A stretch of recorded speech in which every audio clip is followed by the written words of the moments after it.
अस्सलाम वालेकुम नाज़रीन, सकलैन अमन आपसे मुखातिब है। नाज़रीन, इंजीनियर मोहम्मद अली मिर्ज़ा पर बाकायदा से एक FIR दर्ज करवाई गई है। FIR का मतन क्या है, क्यों इंजीनियर साहब को रोकने की कोशिश की जा रही है, ये सब अपनी इस वीडियो में आपको बताएंगे। नाज़रीन, इंजीनियर मोहम्मद अली मिर्ज़ा इस वक्त ख़ुसूसन नौजवानों में मोस्ट पॉपुलर आप समझ सकते हैं कि एक आलिम दीन तस्वुर किए जाते हैं। जिस तरह इस वक्त इमरान खान साहब पॉपुलर हैं, इसी तरह ही इंजीनियर मोहम्मद अली मिर्ज़ा इस वक्त मोस्ट पॉपुलर हैं। वजह क्या है? वजह सिर्फ़ और सिर्फ यही है क्योंकि वो फैक्ट्स एंड फिगर्स पर बात करते हैं। अगर वो कोई बात करेंगे तो वो कुरान मजीद का हवाला देंगे, वो कोई बात करेंगे वो अहादीस शरीफ का हवाला देंगे। और नंबर 3, इजमा पर कोई अगर उनके अक्सर लेक्चर आप सुने तो वो इजमा पर बात करेंगे। क्यास को वो आखिर पर रखते हैं और क्यास की बुनियाद पर ही हमारे इस वक्त मुल्क पाकिस्तान में बल्कि तकरीबन पूरी दुनिया में फ़िरके बढ़ चुके हैं। तो उनका बयानिया सिर्फ़ और सिर्फ यही है कि कोई भी आपको मसला हो, आप सबसे पहले कुरान मजीद को देखिए, उसके बाद आप अहादीस शरीफ को देखिए। आपका तकरीबन आपको जितने भी मसाइल का सामना है वो सब आपको यहीं से ही उनका जवाब मिल जाएगा। नाज़रीन, अगर उनकी इस बात को मान लिया जाए तो फिर जितने भी मकातिब फ़िक्र हैं, उनकी रोज़ी रोटी का मसला है वो फिर बंद हो जाएंगे। फिर मदरसों में जो चंदे लिए जाते हैं वो चंदे कहाँ जाएंगे? इंजीनियर साहब ने तो वाज़े अल्फाज में कह रखा है कि उन्हें किसी भी चंदे की ज़रूरत नहीं है। अब ज़रा FIR की जानिब बढ़ते हैं। FIR किसकी जानिब से दर्ज करवाई गई? FIR का मतन क्या है? FIR नाज़रीन अहले हदीस मकतबा फ़िक्र है उसकी जानिब से दर्ज करवाई गई है, जिसका मतन वाज़े तौर पर यह रखा गया है कि इंजीनियर मोहम्मद अली मिर्ज़ा गुस्ताख़ सहाबा है, इसलिए इसे गिरफ़्तार किया जाए। गुस्ताख़ सहाबा और वो भी एक आलिम दीन। ज़रा देख लेते हैं जनाब, जिस तरह से इंजीनियर साहब फैक्ट्स एंड फिगर्स की बात करते हैं, हम भी ज़रा फैक्ट्स का देख लेते हैं। असल में नाज़रीन ये सही बुखारी की हदीस नंबर 2812 हदीस है, जिसकी वजह से अक्सर इंजीनियर साहब पर गुस्ताख़ सहाबा का फतवा लगाया जाता है। और इसी वजह से ये तमाम मकातिब फ़िगर की कोशिश है कि किसी तरह से इंजीनियर साहब को गिरफ़्तार किया जाए, 295C लगाया जाए, उन्हें फांसी के तख्ते तक चढ़ाया जाए, ताकि इस वक्त जो नौजवान हैं जो इंजीनियर साहब के मुताबिक हक़ के रास्ते पर इस वक्त आ रहे हैं, जबकि इनके मुताबिक जो गुमराह हो रहे हैं, वहाबी हो रहे हैं, उन्हें रोका जा सके।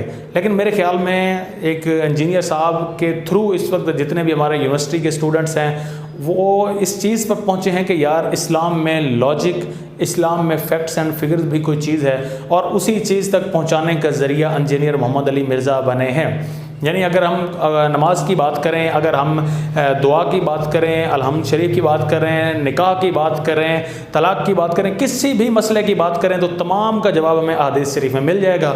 और ये अब तक जो एक बांटा जा रहा था कि नहीं, इनका जवाब आपको क्यास में हमें ले जाया जाता था कि फ़लाँ बुज़ुर्ग ने क्या फ़रमाया, फ़लाँ बुज़ुर्ग ने क्या फ़रमाया। इंजीनियर साहब कहते हैं कि हजूर पाक ने इसके मुतालिक क्या फ़रमाया, कुरान मजीद ने इसके मुतालिक क्या फ़रमाया। पर नाज़रीन, अपनी बात को मैं यहाँ पे शॉर्ट करता हूँ। अब आपको ज़रा उस तरफ ले जाता हूँ कि कौन सी हदीस है जिसकी वजह से इंजीनियर मोहम्मद अली मिर्ज़ा साहब को बार बार रगड़ा लगाने की कोशिश की जाती है। नाज़रीन, इस वक्त हदीस नंबर सही बुखारी की 2812 आपके स्क्रीन पर मौजूद है, जिसमें हज़ूर अकरम सल्लल्लाहु अलैहि वसल्लम वाज़े अल्फाज में फ़रमा रहे हैं कि ए अम्मार, तुझे एक बागी जमात कत्ल करेगी, तू उस जमात को अल्लाह और उसके रसूल की अतात की तरफ बुलाएगा, जबकि वो जमात जहन्नुम की तरफ बुलाने वाली होगी। अब हम सबको मालूम है कि किस जमात ने हज़रत अम्मार बिन यासिर को किस जंग में शहीद किया। हज़रत अम्मार बिन यासिर हज़रत अली मौला अली अलैहिस्सलाम की तरफ से लड़ रहे थे, जबकि उनके मुकाबले में हज़रत अमीर माविया थे। दोनों के दरमियान जंग हुई और उस जंग में हज़रत अम्मार बिन यासिर शहीद हुए। तो अब इस हदीस को कहाँ फिट इन करना है, ये आप पहले ही इंजीनियर मोहम्मद अली मिर्ज़ा की वीडियो में सुन चुके होंगे।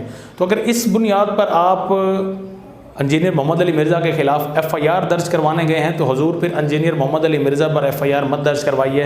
फिर जितने भी जो सही बुखारी मोहम्मद बिन इस्माइल हैं जिन्होंने बाकायदा इस हदीस को कोट किया है, फिर तो आपको उन्हें भी मानने से इनकार करना होगा, उनके ख़िलाफ़ भी आपको FIR करवानी होगी। और जब आप उनको मानने से इनकार करेंगे, उनके ख़िलाफ़ FIR कराएंगे, तो फिर यकीनन आप कम अज़ कम आप दीन इस्लाम में फिर बाकी नहीं रहेंगे।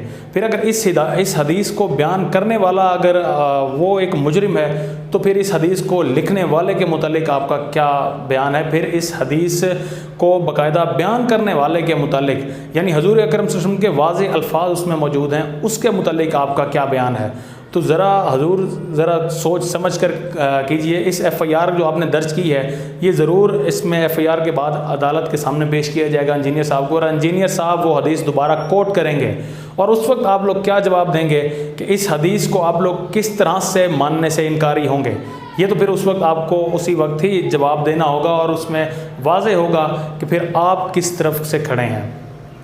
बहरहाल हम उम्मीद यही करते हैं कि इंजीनियर साहब जो सिर्फ हदीस को बयान जिन्होंने किया उन पर ही अगर एफ़आईआर दर्ज करा रहे हैं, तो हदीस को अब मैं भी बयान कर चुका हूँ, मैं बाकायदा हदीस का नंबर भी आपको इस वक्त बता चुका हूँ, तो एक एफ़आईआर फिर मेरे ख़िलाफ़ भी दर्ज करवाई है। फिर ये एफ़आईआर उन तमाम उलमा के ख़िलाफ़ दर्ज करवाई है जिन्होंने इस हदीस को अब तक बयान किया है। ये एफ़आईआर अब उन तमाम जो इस वक्त बुक्स लिखी जा रही हैं, अहादीस शरीफ की जो बुक्स हैं, वो जिनका ट्रांसलेशन इस वक्त हो रही है, उनके ख़िलाफ़ भी दर्ज करवाइए। और ये एफ़आईआर आप मोहम्मद बिन इस्माइल अल मारूफ इमाम बुखारी के ख़िलाफ़ भी दर्ज करवाइए। उसके बाद ही आप सच्चे मोमिन बन सकेंगे। अब तक के लिए इतना ही। अपने मेज़बान सकलैन अमन्ना को इजाज़त दीजिए। अल्लाह निगहबान।